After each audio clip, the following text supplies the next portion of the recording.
Welcome to the Money Down. Man, we had a great weekend of football, some really good football games.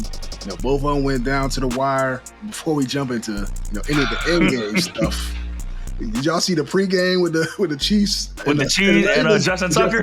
Did you see that? Sure. I was trying to do his normal kicking routine, and Mahomes and Kelsey, they're throwing his kicking tee through his helmet out the way. All you ain't peep that?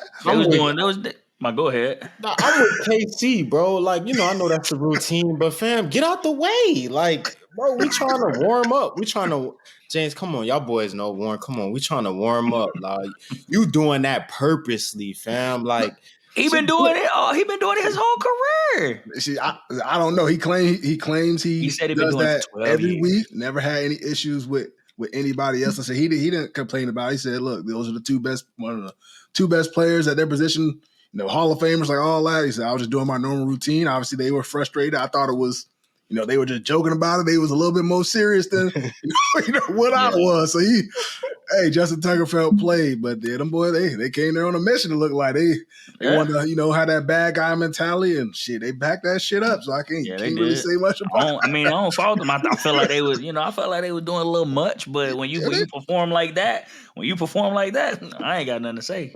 Yeah, man, you ain't doing much, fam. It ain't no friends out here, especially in this AFC Championship game. Hey, we trying to warm up. Get the hell out the way, dog. I'm not saying that. And those two players, they came and they did their shit. They did.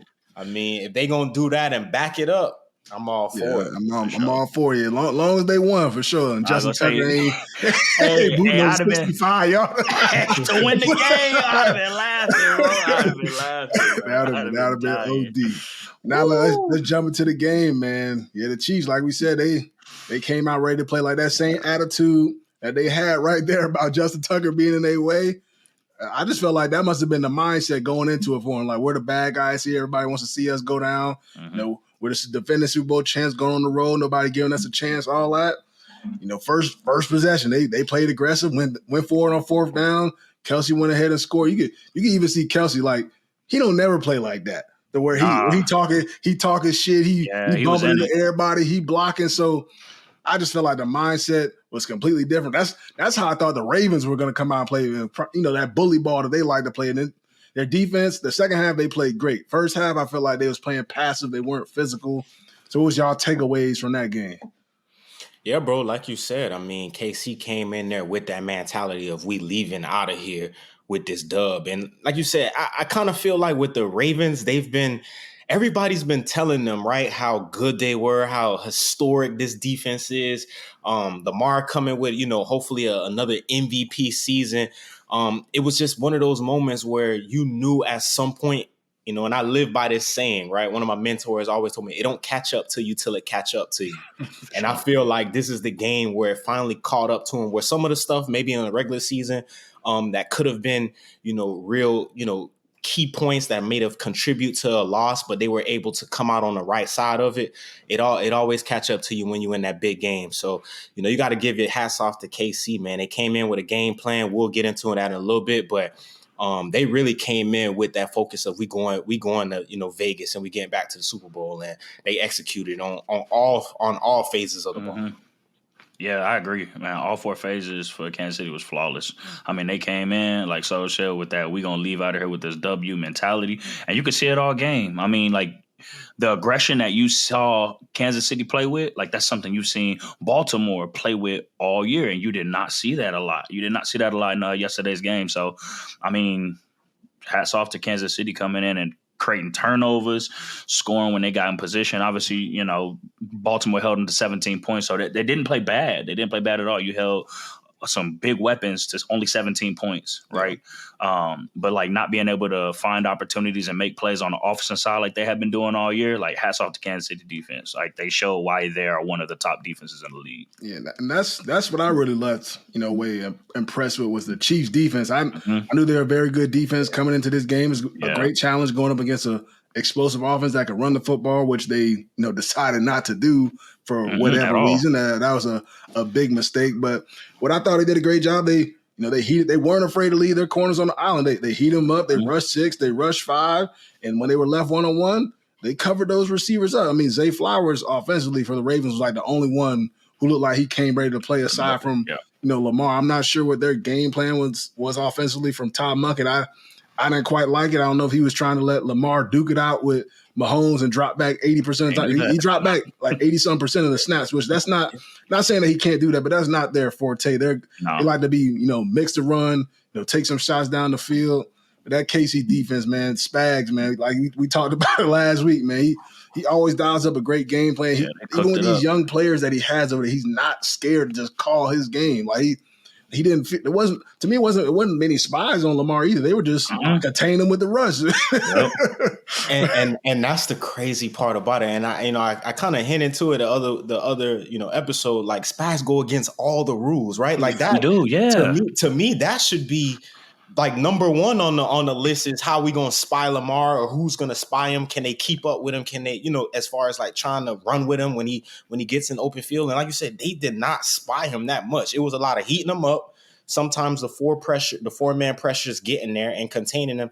And then guys on the outside, like, we're going to talk about it, but Snead, McDuff, like them boys was really sticky in coverage. And it's hard to do that when you got a quarterback that can scramble and you know how good he is as far as just, creating, plays and extra time for those guys to get open. And them boys was sticky all day. Yeah, I mean, just to add on to that, like he was saying, like you got Lamar Jackson, who's really good outside of the pocket. That plaster technique was great, like all game. He couldn't extend plays downfield. Like obviously, he found Zay Flowers a couple good times. Yeah, but that was it, right? So I mean, hats off to Kansas City's DBs, man, especially in man coverage. Yeah. That Baltimore offense, I was just so disappointed, in their game plan. Gus Edwards had a few good runs, early on that football game, and they just went away from it. I thought Spags, he did a great job of, getting Lamar off his time clock. You could tell he was waiting, looking for somebody. Yeah. Nobody open. And when they went from like the wide view, you could see they're running like a lot of stick routes. Yeah, it was like short routes at the sticks or go routes, and I feel like it was like nothing really in between. So, and Kansas City seemed like they were very prepared. Like they knew what routes were coming. Whether it was linebackers matching receivers, linebackers matching running backs. Man, they did a heck of a job. And Lamar was just very off kilter. Even like the strip sack, I know they didn't end up scoring off that. Like he's just waiting. I mean, offensive line's doing a pretty decent time, pretty decent job of blocking for him, but nobody's getting open, and he's waiting. Strip sack. I know they didn't capitalize. I mean, they should have never went for it in that situation, in my opinion. But that's the nature of the beast. But man, I was just disappointed in that team. You made a good point. Like you talked about the run game, bro. Run game is important. Like you see what happened with Kansas City. Like Pacheco had 20 touches? 24. I mean, he had 24 touches. I mean, he scored on the ground once, but he only ran for 68, 69, maybe 70 yards. Yeah. But it was effective. It was effective. And the viewers out there, man, you can really learn. You can really get some game from us. And we said it weeks ago. To win in the playoffs, you don't have to have a crazy run game, but you got to have a meaningful run game. And I noticed that early on, and I remember texting in the group chat, like Andy Reid had the perfect game plan against a team that we thought, or a defense that we thought that nobody could run against with those 2-star linebackers. And he had a meaningful run game with Pacheco. Like you said, I think 24 attempts or 28 attempts. 24 attempts, 68 yards. But 68 yards, that's meaningful. That means when you're on first down and you're picking up those 4 yards, those 5 yards, and you're getting to those second and mediums and second and shorts, you can play on second and third down because you kind of are guaranteed another first down. And that's why, I gotta give a big shout out to Big Red, how he was able to control that clock in that game. Those possessions that Lamar was used to having, maybe, 10, 15 at the max possessions, got cut down to a certain number. Yeah, big time. And when you get cut down to that number, you have to make those possessions count. So when you have the strip sack and you have the interception, you kind of putting yourself behind the 8 ball right there.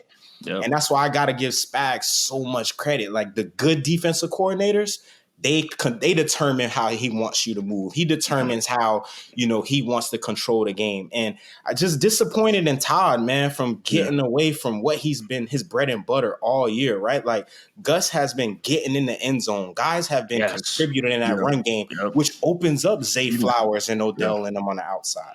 Yeah, man. Go ahead. I was gonna say, you ain't see Kansas City stacking the box a lot either. Like you saw the Ravens getting linebackers in the box to stop Pacheco. You didn't see that on the other side, and that's what we're used to seeing when, especially in the regular season with Detroit, or not Detroit, with Baltimore. Like you got more men in the box to help protect against Lamar's run game. And we didn't see much. We didn't see much of that at all. And like you got to give Andy Reid a lot of credit. Like it's very easily for him to be like, I got the best quarterback in the league. We're gonna just let him drop back 60 times. We're gonna take deep shots. And like no, they ran the football. They threw short routes. Like he extended some plays, but there wasn't many huge plays for them offensively. They were just matriculating and moving down the field and go down and score. They didn't score in the second half, but the first half they came out, did what they needed to do, and they moved the ball in the second half, just didn't score, which I said I got to give the Ravens defense a lot of credit. They bowed up, after that, and they gave their offense plenty of chances. They're moving the ball a little bit. They got the ball down there a couple of times, just never capitalized. We had the Zay Flowers fumble, which we'll, get into later down the line. And then, Lamar had the interception where obviously he forced it into triple coverage. But that whole entire drive, I just felt like even that whole entire second half, I felt like the emotions of the Baltimore Ravens was getting the best of them. You can see they're starting to get frustrated. That time starting to tick off. They're not moving the football. They're not doing anything. You see everybody, trying to pep talk, starting to yell, bitching at the refs and all that stuff. And that's where I feel like I said, we'll get into the Zay thing earlier. That's where I feel like everybody's like trying to force and make a play, which you can't really do, in those situations. You got to let the game come to you because that was the excellent play call. Got the man coverage, got the shift. You saw what they needed. They ran cover 0, boom. You had your play. Even the play before that, Lamar read the defense great. They ran like invert cover 2, Snead. I'm not sure what he was looking at, but great read by Lamar. Hit him on the sideline, and Zay gets the time penalty, which I think some BS, but that's what they're calling. In today's game, you spin the ball, look down at somebody, they're throwing the flag. So I just thought a lot of that, for the Ravens, they were trying to, really trying to force the issue sometimes, but instead of letting the game come to them. And I think I think with KC, I know they didn't score in that second half, but I just felt like that was a part of. Yeah. I feel like that was a part of the game plan. And when when you have control, you control the clock. It like I even tweeted during the game. There was one. I think it was the possession that Zay ended up fumbling on, but where the game was and how much time was on the clock. For KC, it was like, okay, they were up 10. And, Baltimore was marching into, red zone territory. And KC's mindset, I could tell, had to be, I just can't give up 7 right here. Because if I give up 3, effectively, it's still it's a 2-score game for them to win. For them to win. So I think that just changes the whole mentality of, all right, I just got to get first downs. I just got to chew at this clock. And not to say that Baltimore's offense isn't explosive because they can score and get the ball downfield on explosive, but that's out of character for them, right? Like, you know what I'm saying? They're more of a like run the ball. Lamar, create some, plays with his feet, and then they hit you with the big play. Yeah. And at that point, it's all on you to determine, I just can't give up the big play. The clock is not on their side. And I think that's why I said KC's offensive game plan and defensive game plan was hand in hand, and they executed it perfect. Like I can't go back and watch that game and think of, any mistakes that they made other than going for it on that 4th down and not getting it. Yeah. Right. I mean, go ahead, Jay. I just feel like they never could really get too much pressure, on Patrick Mahomes as well. I know they had 2 sacks eventually, but I feel like he was comfortable in the pocket, could do what he wanted for the most part of the game. They didn't leave the game with any takeaways as well. They led the league in takeaways and zero takeaways from the game. I thought they would have needed something like that to kind of give their offensive spark. And like I said earlier too, they didn't run the ball enough offensively and not enough design runs for Lamar. I know that was like a big thing going to the season. They were running him too much and whatnot with Greg Roman. But when it comes down to the playoffs, I feel like that's the time when you really dial up those runs. He had the one run on 4th down and 1 or 2, whatever it was, in their own territory, which I thought was crazy, but he ended up, ripping it off for like 30, 40 yards. Like, where was more of that? Like, when a team's running cover zero and all that, and you got a QB run, extra blockers, that's when, especially in the red zone, when Casey not afraid to dial that up, I just felt like that was just missing. I feel like he should have at least had, most of his, carries were scrambles when, they're rushing them and all that. I feel like there should have been more design runs for him.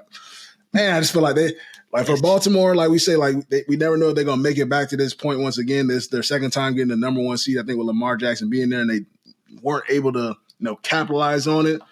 It's just tough, man. Very, very tough going up against Mahomes. I think this is one of those situations, right? Like, if I was, Harbaugh, when I came into the stadium, I would have made it an emphasis to Lamar. Like, and I don't like to compare, this to, but I am living and dying by 8, bro. Yeah. And that would have been my conversation to him. Like, if you're gonna go out there and you're gonna throw the ball, and like you said, he has some turnovers with, the strip sack and the pick. I'm okay with that. Like, I'm living and dying by that. If you're gonna go out here and you're gonna run 15 times, which right now is kind of your strong suit, I'm living with that. And I just feel like going into the game, like, I don't know, we just didn't get the 8 that we're normally like that confident Lamar Jackson that we're just accustomed to seeing. Yes, I feel like, you go ahead. I was gonna say, I feel like you guys mentioned, and I feel like why is because you guys mentioned why earlier. For one, I feel like quarterbacks know when their possessions are being limited, right? We talked about limiting possessions, right? Quarterbacks know when they're not used to having as many possessions as they're normally having in a regular game, right? So and then another thing is looking for the big play. So you're getting limited positions, and then you're also looking for the big play, which is, we know your offense is explosive and you've been able to create big plays all game. So instead of, taking your 5, taking your 10 here, what did Lamar miss? Like 3 deep balls, I think. Going up top, early downs too. Yeah. It was early in the play count, and then also not tucking and running like we're used to saying as well. Like, there's a couple opportunities where Lamar could have tucked and ran, or we're used to saying him escape pressure. Yeah. Looking downfield and not, being able to make a play within the pocket, or getting out of the pocket and scrambling for 5, 10, 20, like we're used to saying. So I just, it was a lot of what Casey was doing on the defensive side of the ball from a game plan standpoint that really hindered what Baltimore was able to do offensively. Yeah, man, you gotta give Spags a lot of credit, man. They made him uncomfortable, man. That's really what it was. I gotta say one thing, James, and I know a lot of this is being shifted towards, I've seen people, the tweets, everything's fun and games, and everybody wants to say, Lamar choked, or, Zay Flowers this. And I just want to say, coaches' nuts get tight too in the playoffs too. Yeah, for sure. And we got to shift some of this energy to Todd Monken as well. And like you said, when you're a player and you're noticing that possessions are getting limited, as an offensive coordinator and coach, you got to know how to adjust. And I feel like no adjustments was made. Like, even if you watch that game from the first half to the second half, I didn't see no different adjustments. Like, it's not like it was the same game plan. So that got to be shifted on that coaching staff too. Like, Andy Reid and Spags definitely outcoached them. So the Ravens got outcoached, outplayed, outschemed, all that. And like I said, with all that being said, they still had a chance. They still had a chance. Which in is the red zone twice. Yeah, which is crazy, man. But now let's shift to the next game. Lions versus 49ers. Man, I said I thought the Lions had a chance. They came out and surprised me, jumped out 24-7. 24-7. You got Jameson Williams. He played, the best game of his career in the biggest moments, which that'll be great for him moving forward. You saw that Alabama Jameson Williams out there with handoffs, taking people up top, all that good stuff, which was cool. But oh man, what should I take away from this? It's a lot to take in from this football game. I'm gonna say it again, bro. I do not know why they stopped running the ball. Bro, the physical, bro, they were dominating San Fran up front. They were dominating San Fran's front seven, and you saw that the whole first half.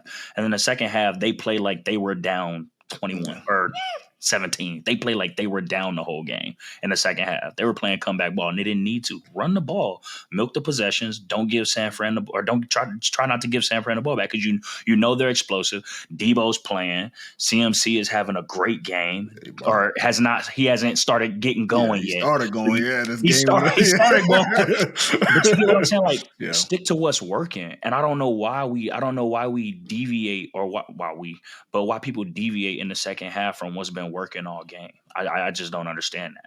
I said it earlier. Coaches' nuts get tight, and I mean, it's a figure of speech that we use, in football. But it's just I don't know.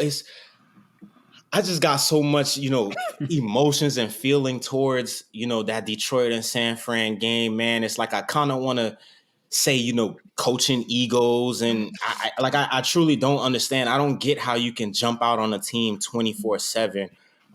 You had an opportunity. I'm not 24-7. You had an opportunity to go up even more, which I understood going forward on fourth down in that call, but just the stuff moving forward after it, I have no idea what that coaching staff was thinking.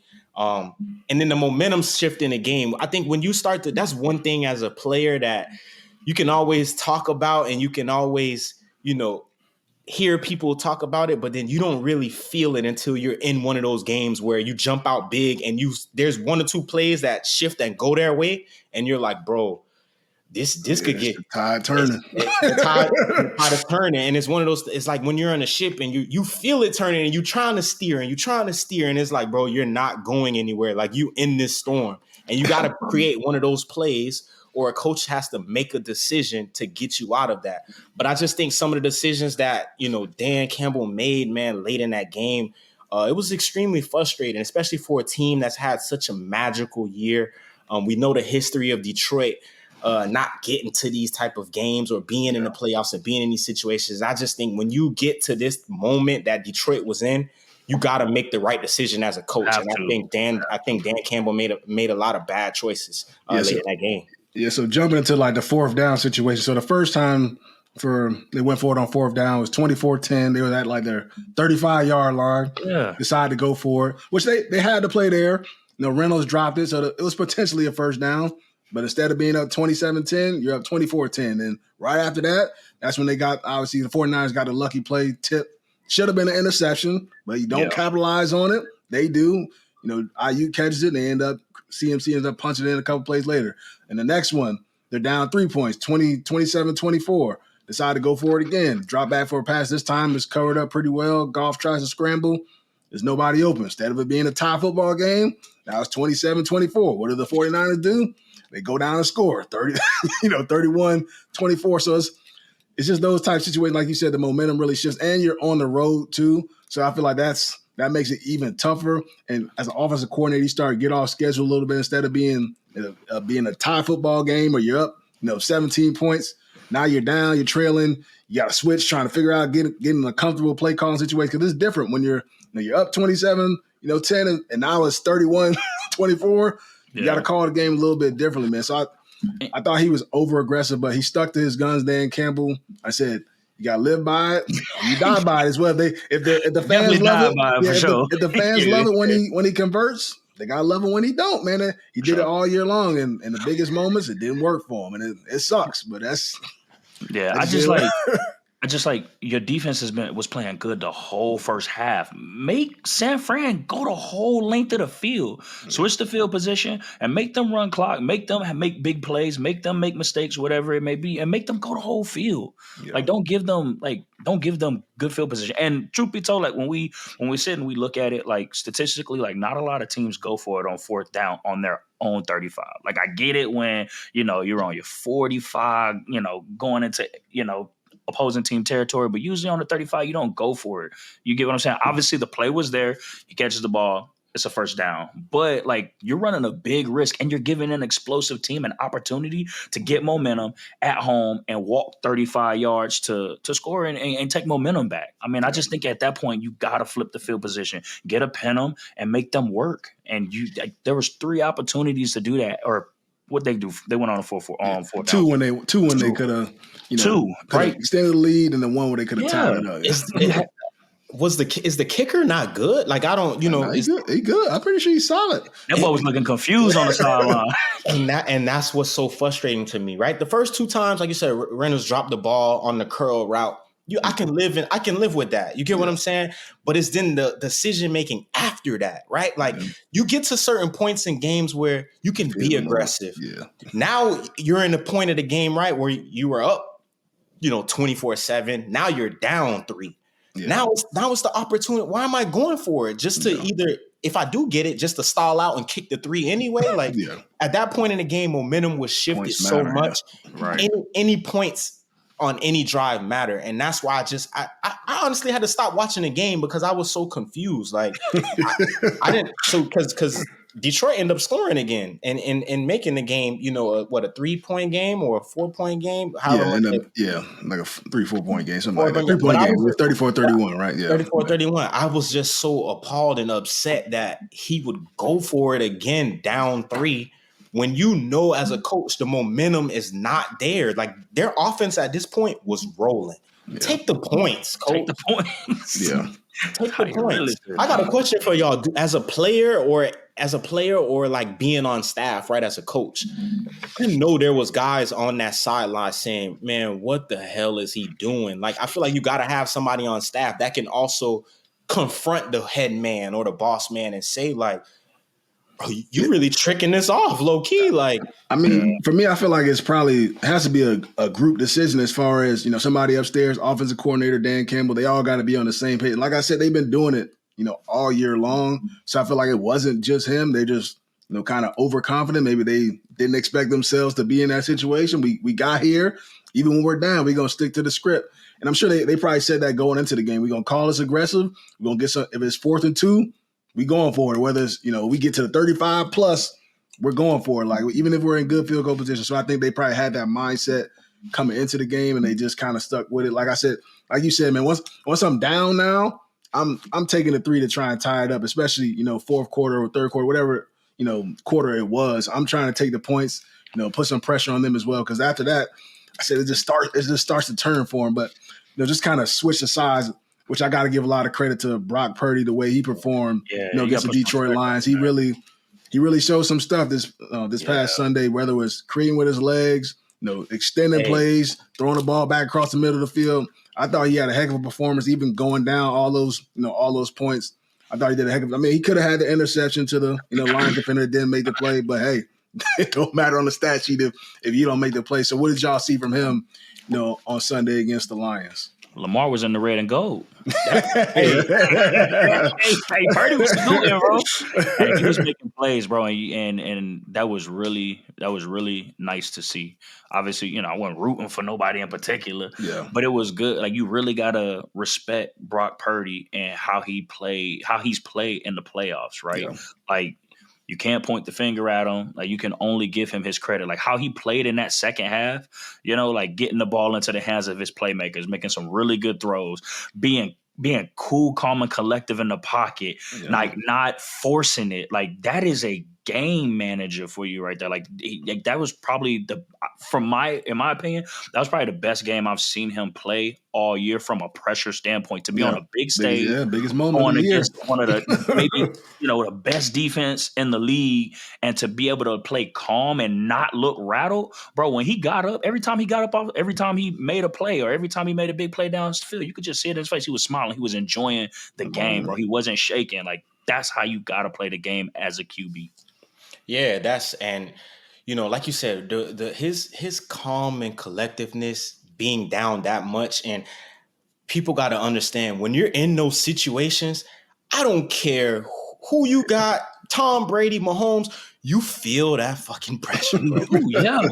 You in some shit. And for him to be able to just play how he did and be able to continue to make plays, I got to say Detroit was hitting them. Like, I seen a couple hits from Detroit, and I was like, oh, and guess what? He got up and he controlled that huddle. And I think that's important too for, the offense and, the whole team to be able to look at him. Everybody's looking at the quarterbacks in these situations because they know those are the guys that lead this team.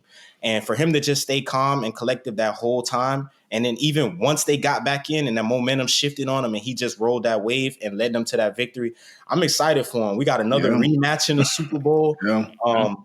I think the biggest thing I would take away from these 2 games is you saw the difference in, I'm not going to call, Dan Campbell or Coach Harbaugh bad coaches because they're not bad coaches at all.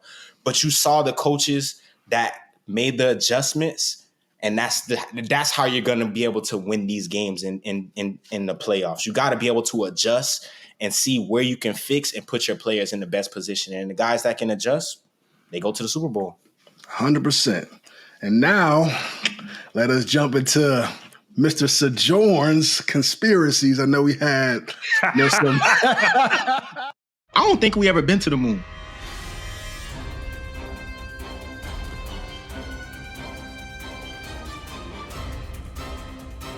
For sure ain't the only ones out there, dog. Sojourn's Conspiracy Corner. Last week you said, the logo that was a conspiracy. It didn't hold true this year. They might have heard what you said. They might have heard what you said and changed the script. But do you have any other conspiracies from this past weekend's football games? We still got the Taylor Swift thing alive. I don't know if that's one of your conspiracies why the Chiefs, are still alive in this football game. She got something to do with this for sure. Bro, did you guys see how much money she's generated the Chiefs since she's been on TV? It's like the NFL, digits. 40 million or something like that. So that's one thing. And then, bro, I'm really I don't know, bro. I don't want to say nothing crazy because how things work out. You never know. I might get hired by the Lions or something. Bro, I feel like Dan blew that game, bro. On purpose? Some of that stuff just doesn't make sense. Like I couldn't. Listen, we played Madden. I wouldn't do some of this shit on Madden. I ain't gonna lie. I would. Yeah, he would right there. I wouldn't do some of this crap. Like, Warren, you say you would, like in a real, like, not in a real game, bro. Yeah, not Super in a real Bowl, game. In an NFC championship game to go to the bowl 4 times. Hey, Warren, in the online franchise league with us. Yeah, nah. Be a conservative right there. You do that, Warren. If you do that, you never hear we the end cook. of that. We cook. You never hear the end of that with me. Hey, I ain't gonna lie. You do something like that at Madden and lose a game, bro. You mess around, they really fire you and all. When you stem the week, get that notification. You have been released from the organization. But yeah, just his post conference when he was saying like not knowing if we'll ever be here again, that's some scripted stuff, bro. So I don't know if Vegas, Vegas sent that call in, bro. Vegas sent that call in at halftime, but hey, bro, it be some weird stuff going on. You gotta pay attention. I ain't gonna lie, I agree with you, bro. Because, I don't think I've ever heard a coach say something like that. Like this might be our only chance. Like, no, bro, you got returning players coming next year. You got another opportunity. You got a really good team. I have never heard a losing team say something like that after losing the Super Bowl. Atlanta was in the same situation when James and them beat them a few years ago. And you ain't hear them say that. You see where they at now, though, but You ain't say So, it may be odd for him to say, in that moment, fresh out their game, but it's some truth to that, James, man. you know something, bro. I don't know shit. Hey, James. and we gonna have another conspiracy when we get to that week. But dog, that Atlanta and New England game, that's some shit to that. That is no conspiracies along with that one. That's just. Hey, all I know is this Super Bowl about to be the most watched Super Bowl in history, bro. It's gonna be up there for sure. Because of a singer. Because of a singer. But you bringing in a whole nother crowd that don't typically, maybe they watch the Super Bowl, but maybe they don't typically watch football on a regular basis, but they want to see their favorite artist. That's just it. That's more money, though. Hey, NFL, if y'all see this, man, get T Swift a game field pass or a jersey or something, bro. At this point, she deserved to be in Hey, the game. the Super Bowl is gonna be other celebrities in the house too, though. So they're gonna pan the bro, camera. but it's like all that the, every year, bro. But Swifties carry a I whole, mean, they that's carry a whole nother weight. different, bro. That's a goal. Hey, she bigger than the Beehive, bro. Yeah, for sure. Bro, really though. For sure. Another topic I wanted to bring up. I've been seeing this over the last couple of days. How people are ready to, give Patrick Mahomes the GOAT, little title already. How do y'all feel about that? Y'all already know how I feel about that. So I won't jump out and say it first. But how you feel about that? I got one word: 7. 7, bro. Tom has 7 Super Bowls. Again, Tom was also drafted in the 6th round. And, bro, like, the things that he's been able to do in New England, bro, that will never be matched, bro. I put $1 million on it right now. Nobody will ever match the career that Tom had. I doubt Patrick Mahomes gets 7 Super Bowl rings. I'm just gonna be honest with you. Like, that's the GOAT. Point blank, period. That is the greatest of all time quarterback to ever touch the field. I might have to disagree with that comment. Hold on, no, wait, man, come on, y'all, boy, y'all know who I'm rolling with, man. But Pat might get 7, bro. You think so? He has a chance. But back to the question, no TB12, bro. And I'm gonna say something very, very funny. We should really be thinking. Peyton and Eli's parents. We should be thinking Peyton and Eli's mom and dad, bro. Because without them, he's sitting on who knows how many. 9, maybe 10. Because the one with Denver, which, like it's James, that whole team was kind of depleted. Like he was able to get there, and that was a game. And then the 2 Super Bowls that he lost against Eli, like it literally took magnificent plays to beat him. Like David Tyree, and then the dime Eli threw to Mario Manningham on the side was a dime too. But ain't nobody we can even, I've been seeing this conversations, and people got to stop it, man. Like, give that guy his credit. That's like the LeBron and MJ, conversation. Sure. Don't get me wrong. Like, Pat is he's on his way. Yeah, he's well on his way. He's definitely not taking that from him. Yeah, he's special in his own category. But I think when you want to talk about getting to that last level on a video game, you hear people talk about it like, you damn near got to play a perfect game to beat 12. And the teams that have, you've seen they played really perfect games, or they made some, outstanding plays with like the Philly special. Like a lot of stuff got to go your way to beat Tom in the Super Bowl. And that's the thing is, like, bro, Tom did it till he was 40, bro. Did it on another team. He did it on 2 teams. That's the point that I kind of wanted to bring up. Like, I know Patrick Mahomes is great. He's well on his way. He's off to a hot start. To me, it's just longevity matters. Tom did that shit for 20 years. Pat's only in his 6th year starting as a quarterback, and he's off to a heck of a start. Can he possibly get there? If he continues to do the shit he's doing, hell yeah, his ass gonna be right there. So, but as we just gotta let it play out. I feel like at times, we like to give people titles too early, especially while they're playing. Let his career play out. Who knows? How these next 10 years go for him. Like we all assume it's gonna be great, which I think is trending all in the right direction to be great. But we just gotta let it play out before we give him the GOAT title. Is he probably the most talented as far as, extended plays, arm talent, like all that? Hell yeah, probably. But like I said, just let his career, play out. Maybe he ends up with 8 Super Bowls. We don't know, but just let it play out. But he's well on his way. He's definitely already one of the best quarterbacks, of course, best of his generation, and, obviously working his way up the charts as far as, all time. But early thoughts on the Super Bowl, 49ers, Chiefs. What's y'all early thoughts? We ain't got to break it down, but I just think it's going to be a really good football game. 2 good defenses. I think just whatever offense really can go out there and make the plays at the right time. I don't see it being high scoring. I feel like it'd be like a 20-17 type football game. Like I said, we got a couple weeks to kind of diagnose this whole thing. What's y'all early thoughts on the on the Super Bowl. I don't. I'm a matchup guy, right? And I know the Super Bowl is, that when you get to that game, it's all off coaching decisions and matchups. Yeah. I'm going to be really excited to see that linebacker core group against Travis Kelce, kind of like how we were just now with this Baltimore with Patrick McQueen and Raekwon. Yeah.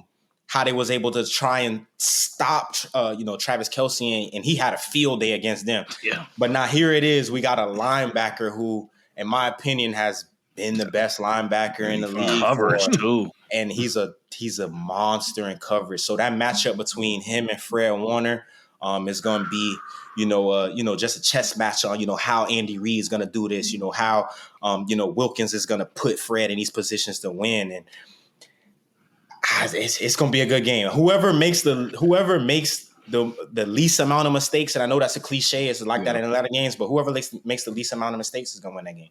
Bro, I think it's gonna be it's gonna come down to defense, to be honest with you. I mean, you got two offenses that can score.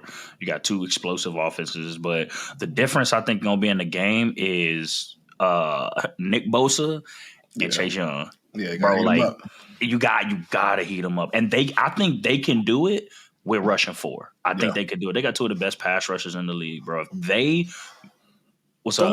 Go ahead. I was gonna say if they make noise and they're able to create pressure, I think that really helps out San Fran's defense, and it gets Mahomes off of, I don't want to say off his game, because we've seen him play under pressure, not under pressure, but it makes him uncomfortable a little bit. And I think the 49ers have the front to be able to create pressure with only 4. I believe that.